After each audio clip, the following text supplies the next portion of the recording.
First at 4, it's a homecoming scandal at a local high school. Why this teacher is facing criminal charges. Also, earthquake rescue all of Mexico and much of the world following the frantic efforts to find survivors buried in this rubble. And cracking down on North Korea, President Trump announces new action even as that country remains defiant. First at 4 starts now. Live from downtown Detroit, Local 4 News First at 4 starts now. Good afternoon, everybody. I'm Karen Drew. First at 4, we are hoping for some more information about the suspect in a deadly hit and run that happened this morning over in Pontiac. You're looking at the video at the scene earlier this morning on Baldwin Avenue near Mount Calm Street. The victim was a homeless man in his 40s. Police say he was found in the middle of the road. Authorities have no description of a suspect vehicle, but they are reviewing surveillance video from the area. Bob Bashara has lost another appeal as he tries to overturn his conviction for murdering his wife. He claims he was denied a fair trial. Bashara was sentenced to life in prison back in 2015 after his conviction for plotting to have his wife killed in 2012. Bashara appealed his convictions and sentence, claiming his rights were violated and that he was not given a fair trial. The court ruled the case is straightforward and transcripts show his defense was advocated for in trial. A Macomb teacher is on administrative leave this afternoon after being charged for stealing from a school's event fund. Lydia Johnson faces one charge of embezzling from a nonprofit. Officials say nearly $30,000 were raised for the Dakota High School's 2016 homecoming, and only $11,000 of it was actually deposited into the account. Torn deposit envelopes were found, along with casino receipts in her classroom. Records show Johnson spent more than $90,000 playing penny slots at MGM Detroit. We will hear from students at Dakota tonight at 5 o'clock. Moving now to the city's east side, the popular clothing store Exclusive Apparel was broken into early this morning. The store is located on East 7 Mile Road near McKay Street. Police say the robbers got in by removing the front doors of the store. The owner tells Local 4 the thieves grabbed clothing and sunglasses worth $14,000. Rescuers are working against the clock right now for a second straight day to find any survivors at an elementary school in Mexico City. It's been a chaotic day as they search for signs of life. Tuesday's massive earthquake destroyed the school, killing 19 children and 6 adults. The Mexican Navy says 11 children have been rescued from the rubble. There were reports an adult might still be under the destruction. Taking a look at live pictures right now, the Mexican Navy says there are no missing children, but there is evidence a person may still be trapped. We're monitoring the situation. We'll have any new developments as needed or in Local 4 News at 5. We're tracking Hurricane Maria, which blew into the Dominican Republic today, hitting the island's east coast. It's now bringing flooding and wind damage to that island. About 4,000 tourists in the popular Punta Cana area have been moved to hotels in Santo Domingo. The death toll is climbing rapidly as the islands survey the damage. At least 19 people now dead. Residents of the Turks and Caicos Islands have been rushing to leave as Maria is headed there next. Now, while Maria has moved on, the suffering for residents of Puerto Rico will continue for a very long time. This is new video from a historic neighborhood in San Juan. Trees knocked down, windows blown out. Maria put the entire island in the dark with no electricity. It could take months to repair the country's battered infrastructure, and the National Guard is standing by to rescue people in trouble. Andrew Humphrey is in for Ben today, and he has the latest on the storm. Andrew. Karen, thank you very much. Still a very strong and devastating, dangerous Category 3 storm. Winds near the center, 120 miles per hour, but close enough to the coastline here in the Dominican Republic where they're feeling those hurricane storm winds. We're looking at temperatures around here, but they're relatively calm. Let's talk again with Maria. It's going to continue to move more to the northwest and more to the north over the next few days, possibly dissipating a bit as it goes over colder waters, but that's not until after Saturday. Turks and Caicos is under the gun. Right now, so far, it still looks like it's going to stay away from the United States, possibly once again, as we talked about yesterday, due to Jose, bringing rain showers in places like Cape Cod and also Nantucket Island. But we'll still talk more about this storm as we go through the rest of the week, over the weekend, even early next week, because that track could change. Once again, in a few minutes, we'll talk about our local forecast coming right up. All right, thank you very much, Andrew. President Trump has ordered new sanctions against North Korea in an effort to end the country's controversial nuclear program. Devin joins us, and Devin, the president is sending a very clear message today. Indeed, Karen, the president says he signed this executive order to target anyone or any company that does business with North Korea, which he called a rogue criminal regime. He made the announcement ahead of a meeting with the South Korean president and the prime minister from Japan. For much too long, North Korea has been allowed to abuse the international financial system to facilitate funding for its nuclear weapons and missile programs.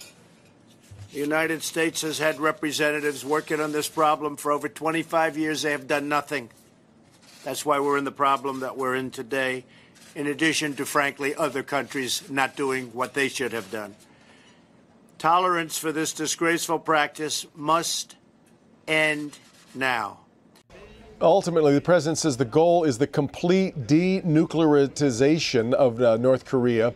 The new sanctions come just a few days after the president referred to Kim Jong-un as the rocket man in his UN speech, of course. North Korea's foreign minister fired back, saying the president's UN speech amounted to the sound of a dog barking. If anyone thinks such remarks that is nothing more than a dog's barking can frighten us, it is really a wild dream. The president also announced China is taking action to limit the amount of business that they do with North Korea. And Karen, when asked if talks could still be had with North Korea, the president's answer was, why not? So right now it does appear the president keeping all of his options open. Back to you. All right. Thank you, Devin. First at 4, we're also on top of other stories making headlines around the world this Thursday afternoon. Pope Francis is putting his foot down when it comes to sexual abuse involving children within the church.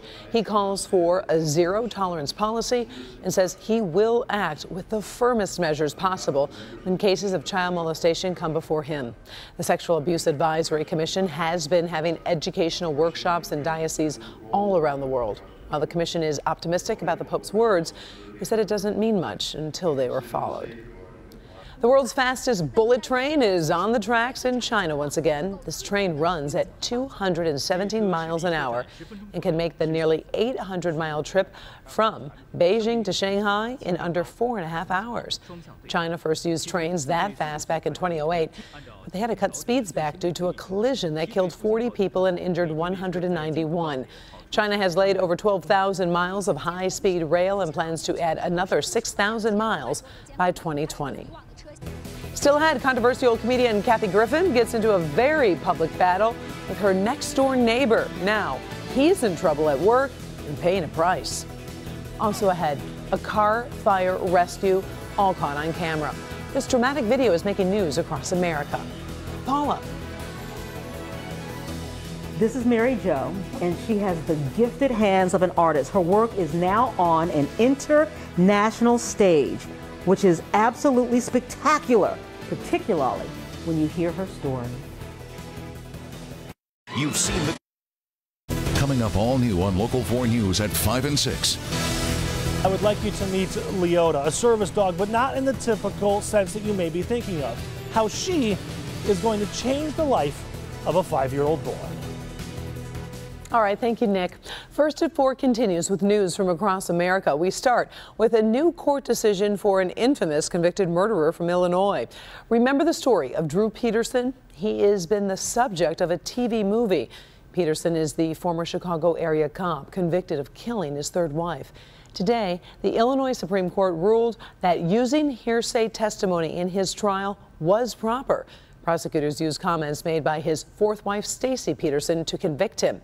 She couldn't testify herself because she vanished. Stacy Peterson is presumed dead, though her body has never been found.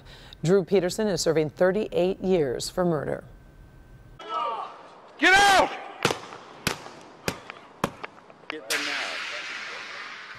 You're watching a group of Atlanta police officers as they responded to a car that was burning after a crash. The car hit a concrete post under a bridge. The driver was unconscious. The passenger was screaming for help. Police had to smash the window to get them out. The victims were rushed to the hospital. They're in serious condition today. Shifting gears, who says you can't discover a hidden talent maybe later in life? Well, take a look. This woman from Clinton Township has faced many challenges, but now she's blossoming as an artist who's getting international attention. Our Paula Tubman brings us a story that might inspire all of us to try something new. Hey, Karen, I want to introduce you to someone fascinating. So this is Mary Jo right here. She's a hidden talent that's emerged from the gifted hands of a true artist. Now, some would call her developmentally disabled, but she clearly shows signs of genius. Mary Jo Cassidy has been doodling all her life, but in the last 5 years, her painting has suddenly found a soul. In a matter of a few short years, Mary Jo has defied what she has been labeled all her life. It's a happy thing to do for other people. On Thursdays, she can be found at Paint a Miracle in Rochester. What's your next step? I'm just going to finish off where the spots are. A nonprofit that promotes confidence, awareness, and art with the disabled. You know, when Mary Jo first started at Paint a Miracle, she was very, very quiet and really was not much of a painter. Her work can now be found on note cards and canvases. It just absorbs more friendship towards people. The backgrounds and the colors. She says she always tries to evoke the smile happy, the right smile when people see her work. If people smile like this, it looks horrible. In a very short period of time, she's developed her own style and has created a fairly large body of work. So she's been selling paintings for over 2 years now, ranging from $200 to $1,800. Her highest sale thus far is 180% more than she would make doing menial piecework. This is art she can actually make a living from. This year, she's migrated to the international stage at Art Prize in Grand Rapids. Today, her artwork hangs alongside internationally renowned artists, which begs the question, what is a disability really? Isn't it really just a difference? I think because Mary Jo has a very distinct and creative and unique way that she sees things. Those learning differences mean she is not proud or arrogant or easily embarrassed. And it smelled good too. She paints from the true soul, unaware that if she noticed what others thought or cared, it might change the very nature of her artwork. Her learning difference is the very thing that feeds her talent because of how she sees the world, unaware of how much of the world might see her. You know, at 51 years old, she is a true ingenue. Karen, when you look at her work, the eyes stare right back at you with such an innocence and a vulnerability. So right now, her art is on display at Art Prize in Grand Rapids. She will be the featured artist at the Paint a Miracle Gala at the Royal Park in Rochester in December. I got to tell you, after talking with her and seeing her work, she is not disabled. She is wonderfully differently abled. Totally agree with that verbiage exactly, Paula. I do have a question though. Her paintings were very interesting. She did do some animals. Does she follow a certain type of painting, or is there something that inspires her? How does she decide? You know what, I asked her that question. We must be reporters. I asked her that question as well, and she says she just thinks about the colors and the shapes and the things that she likes. She goes by memory, and then she just paints from the soul. Wow, well, she is one amazing lady, and thank you so much, Paula, for sharing her story today. Well, Paula was live, and you could see that sun was shining down on that little trail she was. It is gorgeous out there, but pretty hot if you've got kids playing after-school sports. That's right. A reminder to make sure the kids stay cool and hydrated for after-school activities. You know, Mary Jo Cassidy, she could paint a beautiful picture of the weather we have outside today. She could. Outside right now, we're looking at beautiful conditions. Now, there are a couple of showers and thunderstorms rumbling. You can see that here. Here, let me widen out first, because most of southeast Michigan remains dry. That's good. Certainly getting warmer, but over the past couple of hours, these showers and thunderstorms have just popped up, and you can see quite a bit of lightning activity, too. This is all mainly west of Flint in south central Michigan. This is slowly drifting over to the east.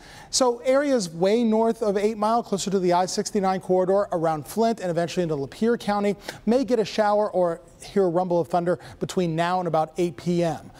Tonight, we're looking at temperatures that fall into the 60s, middle and upper 60s, relatively mild or warm for a late September evening. And we're looking at 87 degrees right now. That's away from the high of 88 to 89 that we just had a couple of hours ago. And tonight, Good weather for baseball. The boys of summer playing in summer-like conditions. Very warm here in downtown Detroit.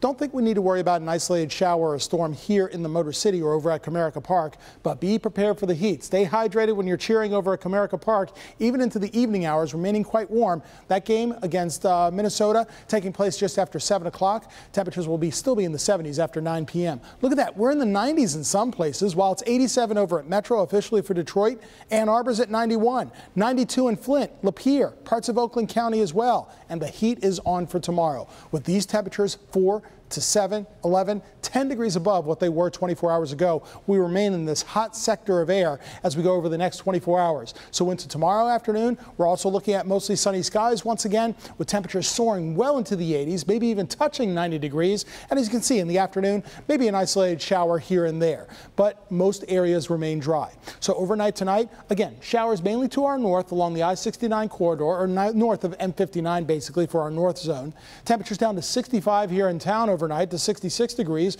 middle and low 60s in your neighborhood too. And sunset this evening is at 7:32.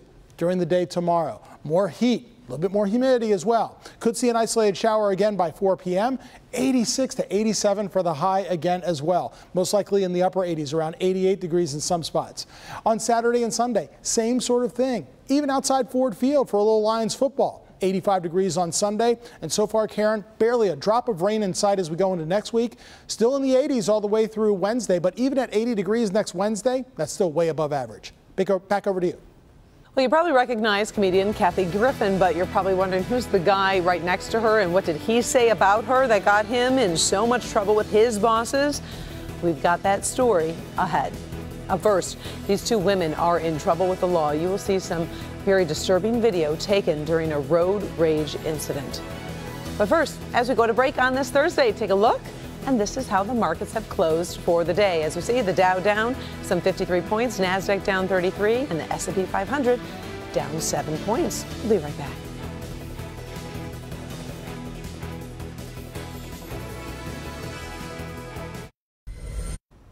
Two women have been arrested after a case of road rage turned violent at a very busy intersection in Florida. We do want to warn you, this video is tough to watch. Police near Tampa say two women pulled the victim out of her car and then started attacking her. You can see she's clearly not fighting back. The suspects were apparently angry that the victim was driving too slow. She was beaten until she was unconscious. Both women are charged with aggravated battery, among other charges. A battle between these two has been making the rounds on social media. You probably recognize comedian Kathy Griffin. This is her neighbor. His name, Jeffrey Metzger. He's the CEO of KB Home. Griffin's boyfriend apparently complained about a noise problem at their neighbor's home, and he was caught on video cursing using anti-gay and sexist language. KB Home has cut Metzger's annual bonus by 25% and is warning the CEO he will be fired if something like this happens again. Meantime, these two still have to live next to each other. Good luck with that. Many people stop at Taco Bell after a night of drinking. Well, now Taco Bell is rolling out more cantina-style stores where they will serve alcohol, wine, beer, and sangria. The rollout started back in 2015, and the urban expansion plan will continue. Moving into Detroit soon, one is set to open on Main Street in Royal Oak. They started hiring last month. Still ahead, a runaway goat ends up in a surprising place, and it looks like he worked really hard to get there. The story behind the video coming up. The Q Line, Quicken Loans, and Bedrock. Dan Gilbert has done a lot to revitalize here, downtown Detroit. But what about the neighborhoods where real Detroiters live? All we want to see is the best Detroit possible. We can't have the best Detroit unless the neighborhoods and the city are one organism and growing together. I'm Rod Cassamy. Tonight at 11, I go one-on-one with Dan Gilbert himself as we talk about what his family of companies is doing to help all of Detroit. Finally, first at 4, an unusual guest tried to check into a hotel over in central Massachusetts. That's right, Karen. As you can see, this hotel security camera shows a goat wandering through the halls. Now, it might have been tired or hungry, looking for a place to crash after a daring escape from a local farm. Now get this, that farm just wasn't next door. He freed himself by hopping over a 5-foot fence, and then he made his way almost 4 miles to the hotel. Police did capture the escapee, brought him home, and he's doing pretty good tonight. Wow, a 5-foot fence. Jumped over that. Well, thanks so much for joining us for First at 4. We are back in a half hour with Local 4 News at 5. Inside Edition's next.